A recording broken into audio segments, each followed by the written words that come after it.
وَاسْتَقْبِلُوا أَمْوَاجَ الْبَلَاءِ بِالدُّعَاءِ وَالتَّضَرُّعِ، جب مصیبتوں اور اذیتوں کے طوفان تمہاری طرف منہ کھولے ہوئے آئیں تو اس وقت اللہ سے آہوزاری کرو، اللہ کے حضور دعا کرو، التجا کرو اور اللہ سے مدد مانگو۔ وہ بلاؤں کے رخ کو موڑ دے گا، وہ مصیبتوں کے رخ کو پلٹ دے گا تمہاری جانب۔ لیکن جب تم یہ مزاج نہیں رکھو گے تو مصیبتوں پر مصیبتیں آتی رہیں گی۔ حضرت موسیٰ علیہ السلام کے پیٹ میں درد کا احساس ہوتا ہے تو کوہ طور پہ چلے گئے، کیسے جلیل القدر نبی تھے، اللہ سے ڈائریکٹ رابطے تھے، اور جا کے کہا مالک میرے پیٹ میں درد ہو رہا ہے۔ اللہ اکبر۔ گھر کے نجی معاملے بھی رب سے ڈسکس کرتے تھے، اور کوئی جو ہے وہ ایسی چیز ہوتی وہ بھی رب سے ہی عرض کرتے تھے۔ کہا میرے مالک میرے پیٹ میں درد کا احساس ہو رہا ہے، دوائی کی پوری لینی ہے، تو وہ بھی جا کے کوہ طور سے رب سے ہی لیتے تھے۔ تو اللہ تعالیٰ فرمایا فلان جنگل میں چلے جاؤ، وہاں اس شکل کے پتوں کی ایک بوٹی ہے، اس کو توڑو نچوڑو، اس کا پانی پیو، تمہیں شفا مل جائے گی۔ حضرت موسیٰ علیہ السلام گئے اور جا کے بوٹی کو توڑا نچوڑا، پانی پیا، شفا ہو گئی۔ کچھ عرصہ بیتا، دوبارہ اسی طرح کا درد جاگا۔ اب نسخہ تو ذہن میں تھا، کوہ طور پہ نہ گئے، اس جنگل میں چلے گئے اور جا کے بوٹی کو توڑا، اس کے پتے نچوڑے، پانی نکالا، پیا، لیکن درد اور زیادہ بڑھ جاتا۔ پھر دوبارہ آئے کوہ طور پہ، کہا مالک میں نے اسی درد پہ دوبارہ وہی بوٹی کا پانی پیا ہے، لیکن درد بڑھ گیا ہے۔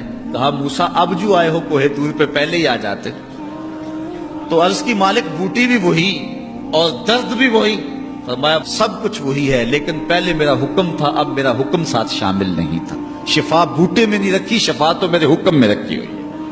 اس لیے ڈاکٹر کے پاس جاؤ، حکیم کے پاس جاؤ، لیکن شفا اللہ سے مانگو، کہ شفا ہمیں دینے والا وہ ہے۔ وہ ایک وسیلہ ہے، ایک ظاہری طریقہ ہے۔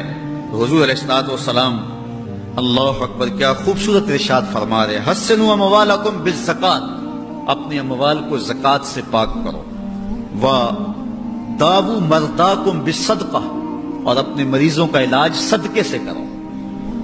حضور علیہ السلام نے ارشاد فرمایا کہ بندہ کہتا ہے میرا مال، اس کے مال تین ہیں۔ ایک مال وہ جو اس نے کھایا اور ضائع کر دیا، دوسرا اس کا مال وہ ہے جو اس نے پہنا اور پرانا کر دیا، اور تیسرا اس کا مال وہ ہے جو اس نے آگے بھیج دیا۔ فرمایا باقی اس کے وارثوں کا ہے، اس کا نہیں ہے۔ اس لیے ہم راہ خدا میں خرچ کرنے کا مزاج بنائیں، اس سے مال گھٹتا نہیں ہے، اس سے مال بڑھتا ہے۔ بلکہ جب راہ خدا کے اندر ہم خرچ کرتے ہیں تو ہمارا جو دوسرا مال ہے وہ بھی پاک ہو جاتا ہے۔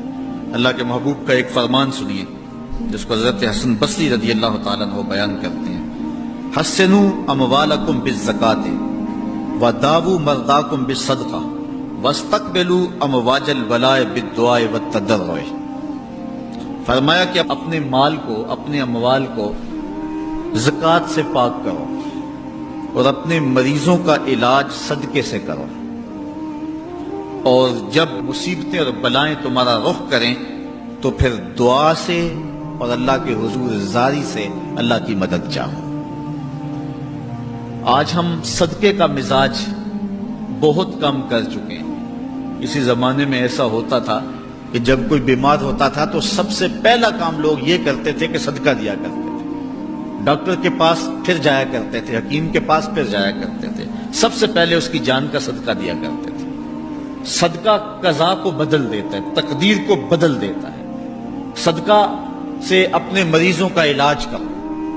اصل ڈاکٹر کے پاس جانا، علاج کروانا سنت ہے، اس کی ممانعت نہیں ہے، لیکن یہ بات ہمیشہ ذہن میں رکھیے گا کہ ڈاکٹر کے پاس دوا ہے، شفا نہیں ہے، شفا اللہ کے دستے کرم میں ہے۔